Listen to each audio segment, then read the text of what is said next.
My name is Bethany. I've been married once, but because of my husband's infidelity and money troubles, it didn't last long and ended in divorce. Since then, I've been living as a single mother to my 2 sons. Although it was tough, I have ultimately become successful. I've never hated studying since I was a child. I particularly loved science experiments starting from the elementary school and still look back at them fondly. During university, I became close with a male classmate and we started dating. After graduation, I started working as a cosmetics development researcher at a major cosmetics company. My relationship with him continued, but I really enjoyed my job.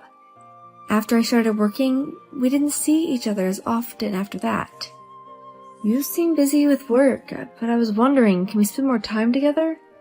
Sorry, I tend to get absorbed in my work. I'll try to be more careful. We're both working now. Let's get married. Then, if you're ever busy with work, we can see each other every day. So I responded to him. All right. With these words from him, we decided to get married without further notice. I was dating him because I liked him and had no reason to refuse. And then we had our baby. When I found out I was pregnant, I was really happy, and it was the first time I forgot about my research. I decided to quit my job completely. I didn't have any hesitation about it at that time. Our eldest son Tim was born, and 2 years later, our younger son Paul was born. I was very busy with childcare and housework every day, and that was all I could handle. I didn't notice anything unusual about my husband, but it turned out he had been laid off from his company for several months and secretly borrowed my money, gave me part of it for our living expenses, and used up the rest of it for gambling. I didn't notice his fake facade of going to work every day in the morning as usual. One day, a collection letter arrived at our home, and the truth was revealed. I added some money from my savings to help with the debt repayment and decided to get a divorce. Although we could have still made it work regarding the money, as I researched the debt, evidence of his frequent infidelity was revealed in his phone messages. I was fed up with this and asked for a divorce. He could agree to the divorce without protesting, and then I was left taking care of my 2 sons alone. It wasn't easy. Why don't you bring Tim and Paul here? Let's live together. I appreciate you saying that, but if we did, our neighbors would start spreading rumors about our divorce and it would cause trouble for the boys. I'll be okay. You don't have to worry about that. If there's anything I can do to help, just let me know. Thank you, Mom. Having someone who worried about me like that became my greatest motivation. Also, I was able to work again at the place I worked before getting married, and during the day, I left my sons at a nursery. In the midst of such a new life, I suddenly had an idea. I suddenly remembered the sensation of when I got to work as a researcher of basic cosmetics that were both time efficient and gentle on the skin. Once I felt like this, as someone who originally loved research, I found myself excitedly diving into my work every day. Then, the cleansing cream that I made became a hugely popular product, and it became well known worldwide. My life changed completely from that. But from a married life that was already difficult enough with childcare and housework, I had work and research added to it for my divorce. On my days off, I played with my sons with all my might. I had no time to rest. By the time my children were a little older, I had done a lot of research, and what I had created, starting with the cleansing and mainly basic cosmetics, naturally permeated the world. I was generating huge sales, my responsibilities increased, and my income far exceeded that of ordinary male office workers. Thanks to that, I was able to send my kids to university without inconveniencing them or borrowing anyone's help. My eldest son, Tim, supported my work, and I believe that he will surely inherit my passion for work in the future. Paul, on the other hand, rebelled against his obedient older brother and me. When he was a little boy, he always followed his brother and was often taken care of by Tim, but before long, that stopped happening, and on the contrary, Paul seems to be walking away down the same path as his older brother, Tim. Starting with club activities and lessons, fashion and car preferences, the two of them started to choose opposite paths. After graduating from university, Paul took a leave of absence from work in a completely unrelated field. Just give me the capital, and I'll definitely make it a success. You're being too naive. Running a company isn't that easy.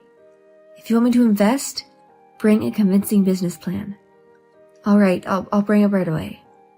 I read through the plan he brought, and while the content was new and interesting, it was nothing more than a child's writing. Even so, as a mother, I had the desire to support him, so I'd had him make revisions to the business plan, and I approved the investment. He started the company. I watched him for a while, but in the end, he had no experience, no history, and no connections. As I had imagined, things did not go quite smoothly at first, but despite my worries, Paul suddenly got married. Paul's wife, Carol, is 3 years younger than him at 23 years old. With his young age and his title as the company president, and not to mention his good looks, it was only natural for a few girls to come after him. Although it may sound biased coming from his mother, Paul has a good personality, is friendly and sociable, and can get along with anyone. Even without much experience or skill, he'll probably be able to get to work with just his personality. That's what I thought, at least. As the young couple started their married life, I was worried, so I would secretly give Paul some money when we met, or invite the two of them to dinner and do what I could to help. They were initially living in an apartment, but one day Paul came to see me with a request. I want to buy a house, but the business isn't that great right now and I can't get a decent loan from a bank. Can you buy a house for me in your name without telling Carol? I'll make sure to pay the monthly payments. Even now, I think I'm contributing enough to both of your household and business. I know, the business will definitely pick up from here on, but I don't want to bring up that with Carol. Please, Mom. Unable to resist his persuasion, I bought a new house for the two of them to live in. Carol is a housewife and basically spends her days at home. Whenever I passed by, I would stop by and give her gifts or cakes or fruits. Thank you for always bringing us things, Bethany. I'll have them when Paul comes home. Whenever I went unannounced, I would always see her in her pajamas with no makeup on, and I couldn't help but feel unpleasant. If she was just being lazy, she could get a part-time job or something. Since they didn't have any children yet, she could easily work. That's what I thought to myself. When I think back on the hardships I faced, I can't help but feel the way when I see a woman like her, and yet I know I'll still come back to their house despite feeling this way. However, I'm sure that she could use some sense from these feelings from me. One day, Paul said something like this to me. Mom, don't ever come to our house too often during the day. If you have something to give us, just come to my office. Why? Did Carol say something to you? Carol is still young and doesn't have much experience dealing with in-laws, so it seems to tire her out. Tire her out? I'm just giving her stuff at the front door. I'm not even going in the house. That's kind of rude of her to say. I knew there was no point of saying anything to Paul, who was caught in between us. She spends every day sitting around without even working, you know. Maybe you haven't said anything to her yet, but your business is in trouble right now. Why don't you go ask her to help out a little? I know. And you haven't been paying attention to the mortgage either. When the business picks up, I'll pay it all at once, so wait. Anyone would have given up already if they saw how his business was doing. Apparently, his personality wasn't good enough for the business to succeed. Still, he wanted to maintain a good image in front of his wife.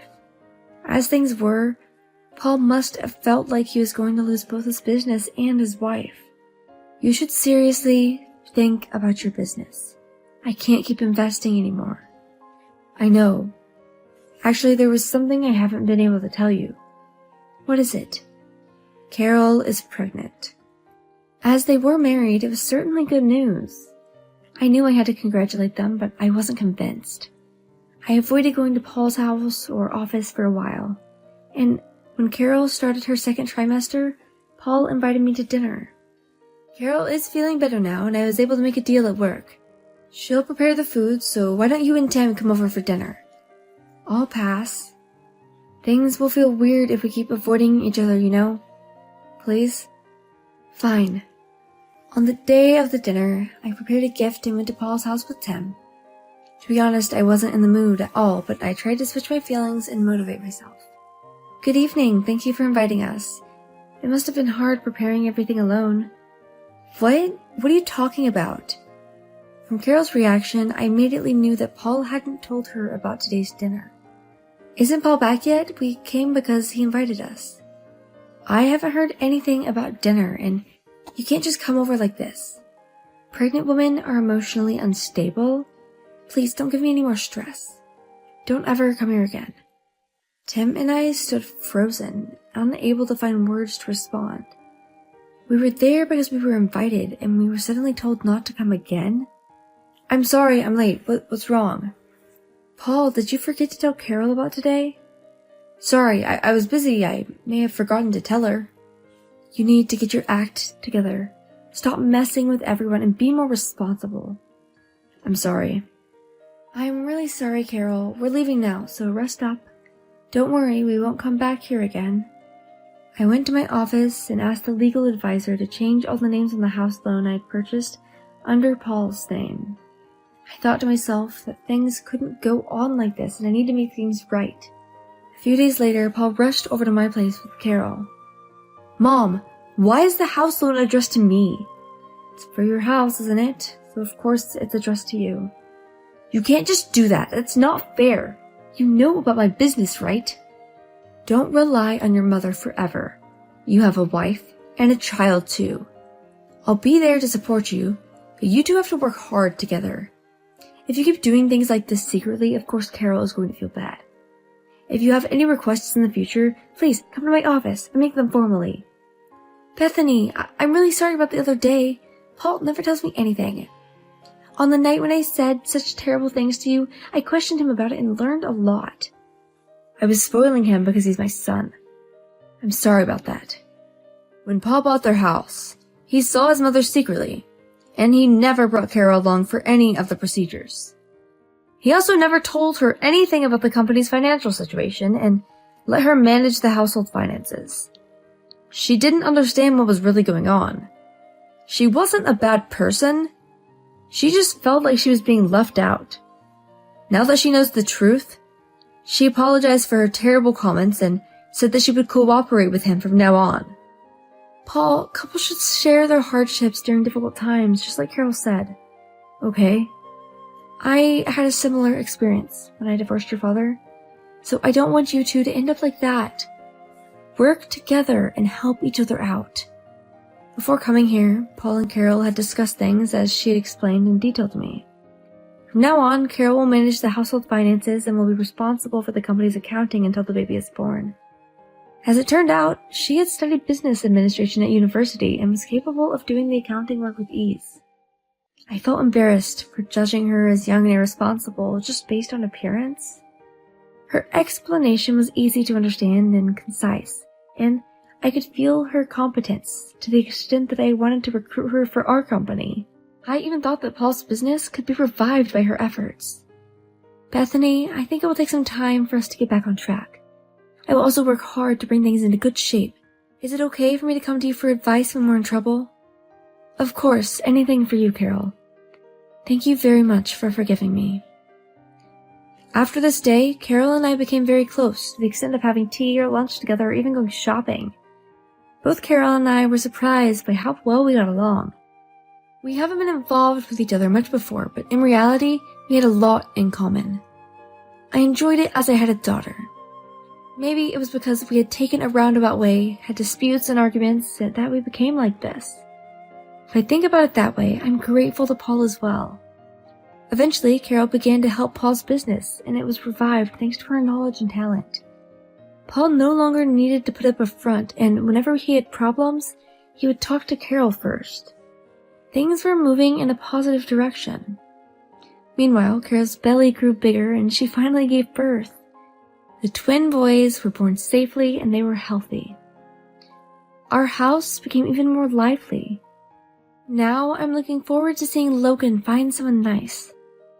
Although I had no luck in marriage, I felt blessed with my family and work, and now I can look back and savor happiness.